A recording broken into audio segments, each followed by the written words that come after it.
Muito bem. Dando continuidade à nossa aula, vamos enfrentar um segundo princípio constitucional importantíssimo, que é o princípio da irretroatividade. Nesse slide aqui, eu coloquei que o princípio constitucional da irretroatividade está no artigo 150, inciso 3A da Constituição Federal, que diz o seguinte. Vejam o que diz o artigo 150. O caput do 150 diz: sem prejuízo de outras garantias asseguradas ao contribuinte, é vedado à União, aos estados, ao Distrito Federal e aos municípios. Inciso 3. Cobrar tributos. Letra A. Em relação a fatos geradores ocorridos antes do início da vigência da lei que os houver instituído ou aumentado. Vejam, senhores, isso é elementar. Por que digo que isso é elementar? Pelo seguinte, vejam, é evidente que o princípio constitucional da irretroatividade, do artigo 150, inciso 3A, é uma decorrência lógica, um corolário lógico do princípio constitucional da legalidade. Ora, se eu não posso criar tributos sem lei, se eu não posso aumentar tributos sem lei, evidentemente eu não posso criar uma lei hoje para que cria tributo ou que aumenta tributo e essa lei possa ser retroativa, alcançando um fato gerador pretérito. Vejam, senhores, isso não faz nenhum sentido. Por quê? Se eu não posso criar tributos sem lei, se eu não posso aumentar tributos sem lei, eu não posso cobrar, não posso criar uma lei que cria tributo e essa lei seja uma lei retroativa, né, alcançando um fato gerador pretérito. Significa dizer o seguinte: lei que cria ou lei que aumenta tributo, ela só terá vigência e eficácia da sua edição para frente. Vigência é ingresso no ordenamento jurídico e eficácia é aptidão para produzir efeitos. Então, uma lei que entra em vigor, ela só terá vigência e eficácia da sua edição para frente, jamais podendo alcançar um fato gerador pretérito, caso ela seja uma lei que cria ou uma lei que aumenta tributo. Por quê, senhores? Porque há que se diferenciar o princípio constitucional da irretroatividade, que é a proibição constitucional da retroatividade da lei que cria e da lei que aumenta tributo, com a chamada aplicação da lei tributária no tempo. Vou explicar. Por que isso? Porque, veja, a aplicação da lei tributária no tempo, ela obedece a dois parâmetros. Quais são esses dois parâmetros? Vejam, é o seguinte. É em relação à alíquota aplicável a qualquer tributo. Porque toda vez que um fiscal vai a um estabelecimento comercial, industrial, prestador de serviço, fiscalizar, ele tem um problema de direito intertemporal para resolver. Explico. Como assim tem um problema de direito intertemporal para resolver? Vamos imaginar o seguinte. Veja, um fiscal, ele vai fiscalizar uma empresa. E chega lá, ele verificou que no mês de dezembro de 2018, por exemplo, essa empresa não pagou o IPI. Uma fiscalização da Secretaria da Receita Federal, da Delegacia da Receita Federal. Então ela verificou que no mês de dezembro de 2018 esse contribuinte não pagou o IPI. Então ela vai fazer um lançamento de ofício, vai lavrar um auto de infração e imposição de multa,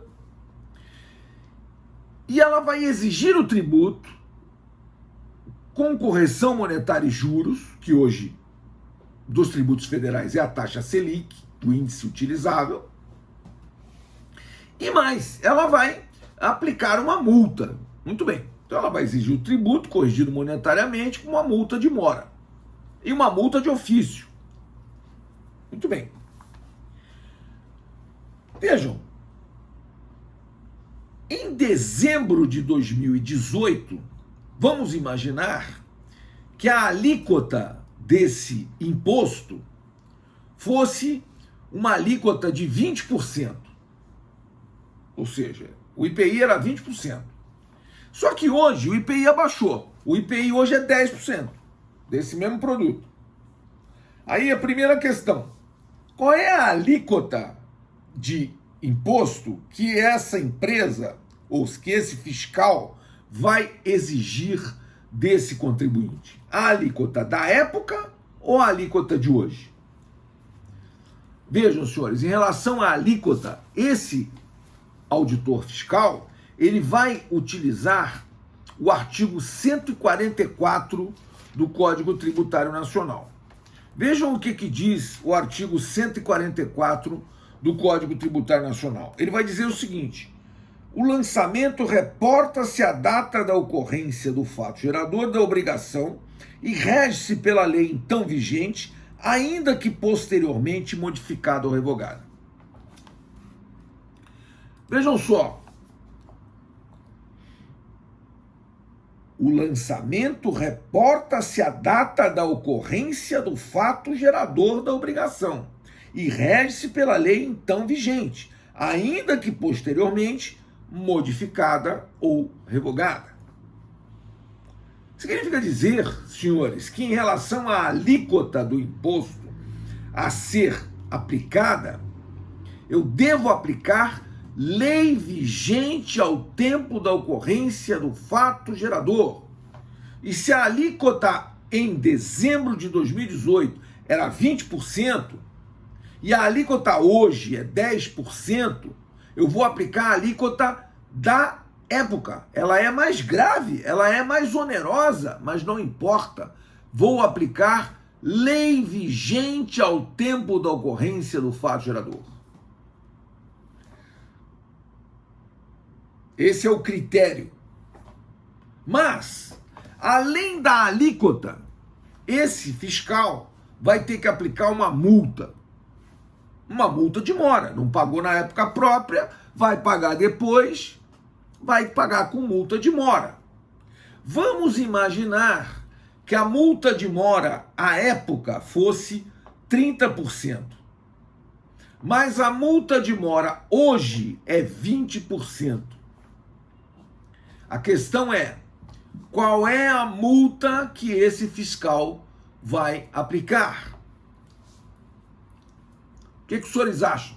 Quem que se arrisca aí? Qual é a multa que o fiscal vai aplicar?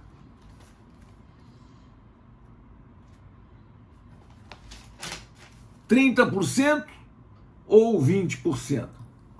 Diz o Marcelo, acho que é atual, mas estou chutando. Muito bem. Mas acertou, né, Marcelo? É isso mesmo.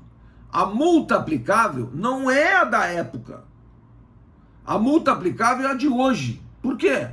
Porque ela é mais benigna. E por que aplica a multa mais benigna e não aplica, como aplica a alíquota, a lei vigente ao tempo da ocorrência do fato gerador? Por quê? Porque em relação à multa, o critério é o critério do artigo 106, inciso 2, letra C do Código Tributário Nacional.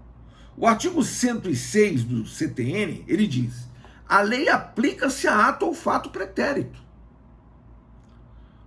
Inciso 1. Em qualquer caso, quando seja expressamente interpretativa, excluída a aplicação de penalidade à infração dos dispositivos interpretados. 2. Tratando-se de ato não definitivamente julgado. Letra C. Quando lhe comine penalidade menos severa que a prevista na lei vigente ao tempo da sua prática. Então, o artigo 106, inciso 2, letra C do CTN, determina que a multa aplicável, a multa, não a alíquota, a multa aplicável é a multa mais benigna, mais benéfica, mais favorável ao contribuinte. Então, a multa na época era 30%, mas o fiscal tem que aplicar a multa de 20%, porque a multa hoje é 20%, na época era 30%, mas hoje é 20%. Ele não vai aplicar a multa da época, vai aplicar a multa de hoje. Isso em relação, senhores, à multa e não em relação à alíquota. Na alíquota, que no nosso exemplo, a alíquota da época era 20% e a alíquota de hoje é 10%, ele vai aplicar a alíquota da época e não a de hoje. Veja, a alíquota de hoje é mais benigna, mas não se aplica ao caso do exemplo dado. Por quê? Porque em relação à alíquota, o que se aplica é 144 do CTN, lei vigente ao tempo da ocorrência do fato gerador. Em relação à multa, exclusivamente à multa, o que se aplica é o 106, inciso 2, letra C do Código Tributário Nacional. Mas quero que vejam, senhores, que tudo isso, vejam, não tem pertinência, não é diretamente ligado ao princípio constitucional da irretroatividade. Não. Isso aí chama-se aplicação da lei tributária no tempo. Isso está aqui, sob a rubrica do Código Tributário Nacional, aplicação da legislação tributária. Então, a lei tributária pode retroagir? Pode. Em que circunstâncias? Em benefício do contribuinte, quando se trata de fixação de multa. Então, a lei tributária pode retroagir. Mas o que a Constituição proíbe? A Constituição proíbe a retroatividade da lei tributária que cria tributo ou que aumenta tributo. Isso é uma garantia constitucional ligada, ou seja, é uma decorrência lógica, é um corolário lógico da própria legalidade. Vejam, como eu não posso criar tributo senão através de lei. Se eu não posso aumentar tributo, senão através de lei, eu não posso criar uma lei retroativa aumentando tributo, porque imaginem, senhores, vamos dar um exemplo bem estapafúrdio. Vamos imaginar o seguinte, vamos imaginar que viesse uma lei aqui no estado de São Paulo e dissesse assim: fica aumentado o IPVA, o Imposto sobre a Propriedade de Veículos Automotores, fica aumentado o IPVA do seu automóvel, de 4% para 8%. Agora é 8%, não é mais 4%. E essa lei retroage a 1º de janeiro desse exercício financeiro 2021. Então, aqueles que recolheram, que pagaram o IPVA de 4%, queiram dirigir-se ao banco e pagar mais 4%, porque essa lei retroage a data da ocorrência do fato gerador. Evidentemente que se isso acontecesse, senhores, essa lei seria inconstitucional, porque violaria o princípio constitucional da irretroatividade previsto pelo artigo 150, inciso 3, letra A da Constituição. Veja, eu estaria diante de uma grave agressão ao texto constitucional que estabelece uma limitação constitucional ao poder de tributar. Então, posso aumentar o IPVA? Posso. Senhor, veja, é importante também quando você fala em norma-princípio, que você observe que as chamadas de normas-princípio são normas constitucionais dirigidas ao legislador. É a Constituição Federal dirigindo-se ao legislador. Olha, senhor legislador, o senhor pode criar tributos? Pode criar tributos, mas o senhor faça isso por lei. Olha, senhor legislador, o senhor pode aplicar a lei tributária retroativamente? Pode, mas não a lei que cria nem a lei que aumenta tributo. Porque a lei que cria e a lei que aumenta não pode retroagir. E não pode retroagir em face de um princípio até maior, que esse que estou falando da irretroatividade, que é um princípio que não está localizado em nenhum dispositivo constitucional, mas é um princípio que deve ser aplicado em todos os casos, que é o princípio da segurança jurídica. Aí diz aqui o Marcelo, mas se a norma for mais benéfica ao contribuinte, poderá retroagir? Claro que poderá. Claro que poderá. A Constituição não está proibindo a retroatividade da lei que reduz tributo. Não. Ela está proibindo a retroatividade da lei que cria tributo ou que aumenta tributo. Não a que reduz. Se houver uma lei que reduz tributo, agora vamos imaginar o mesmo exemplo, também esdrúxulo, porque nunca vai acontecer. Vamos imaginar o seguinte, vem uma lei aqui no estado de São Paulo e diz, olha, o IPVA, que era 4%, fica reduzido para 2%. Então, aqueles que pagaram 4%, por favor, dirijam-se ao banco, que vão receber metade do que pagaram de volta. Bom, quero dizer que esse é um mero exemplo que nunca vai acontecer, tá? Mas, se acontecesse, não seria inconstitucional. A Constituição não está proibindo, em momento nenhum, a retroatividade da lei que reduz tributo.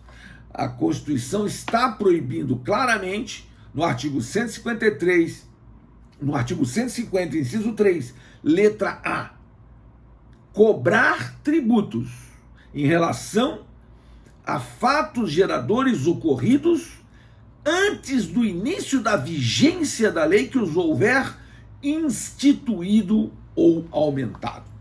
Eu dou um exemplo ainda mais esdrúxulo, mas que, olha, que garantia constitucional que o senhor tem.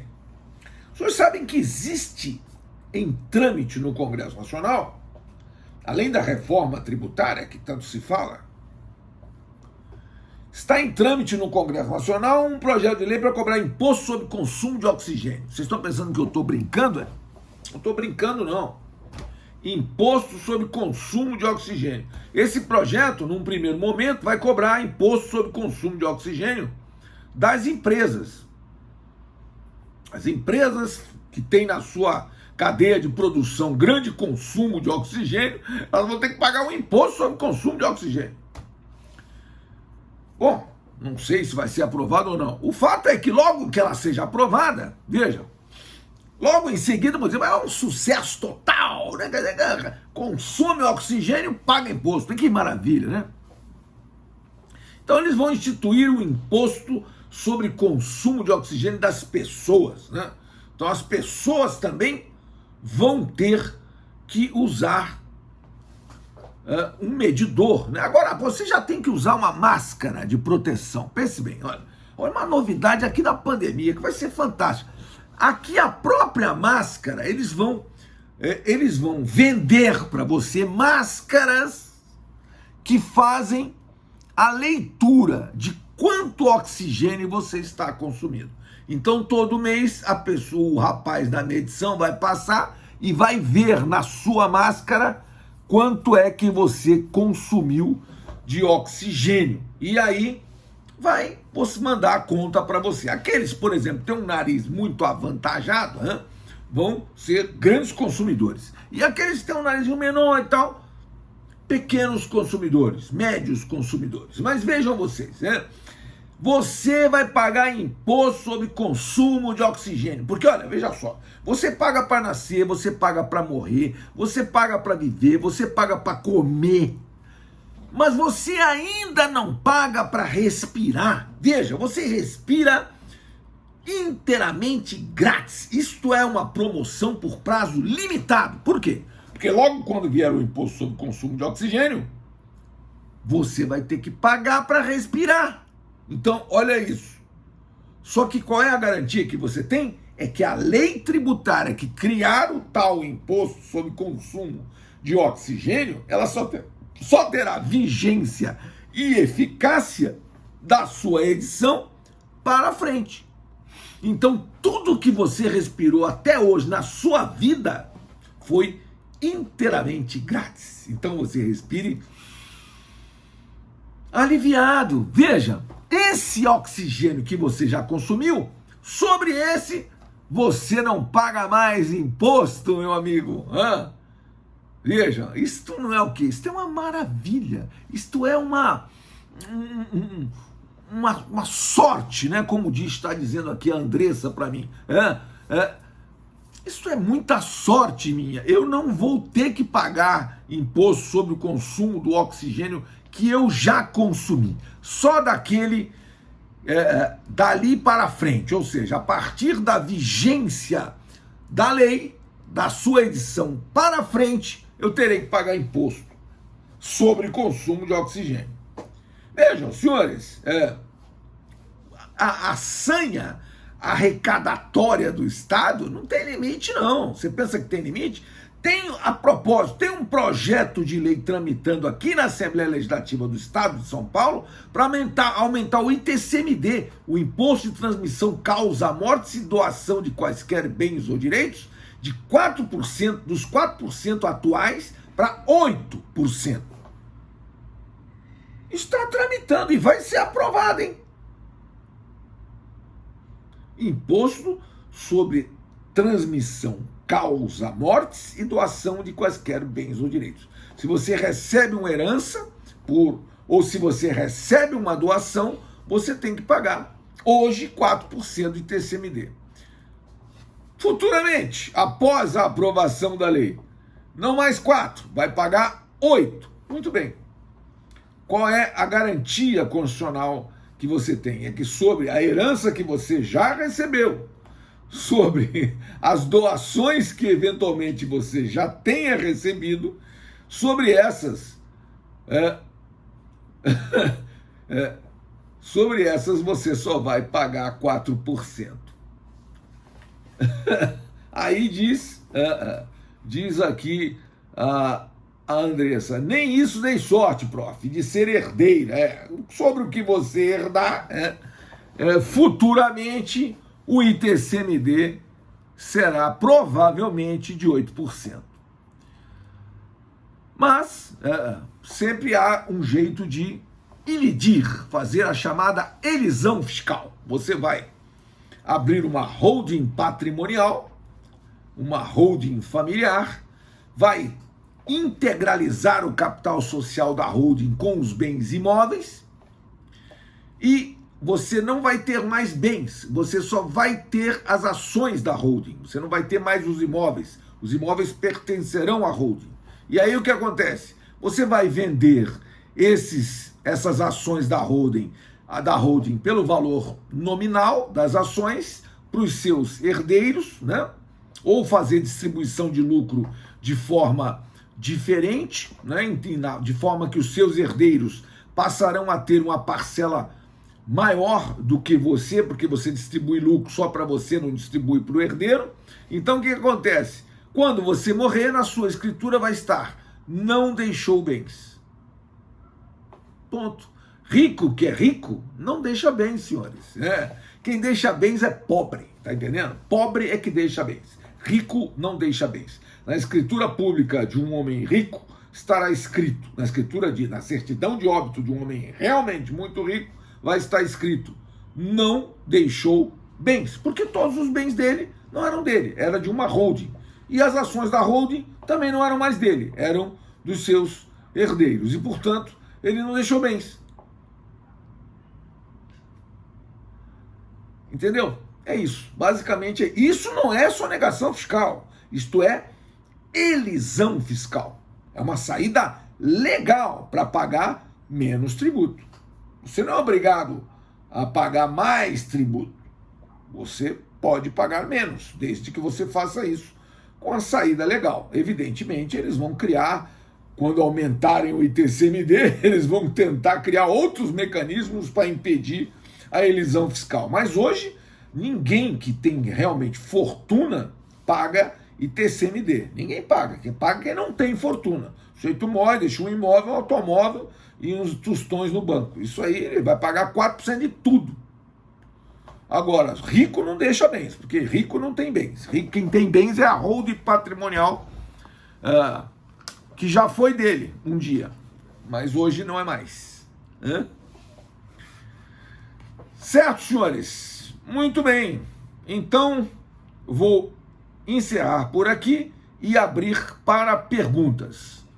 1 minuto, por favor.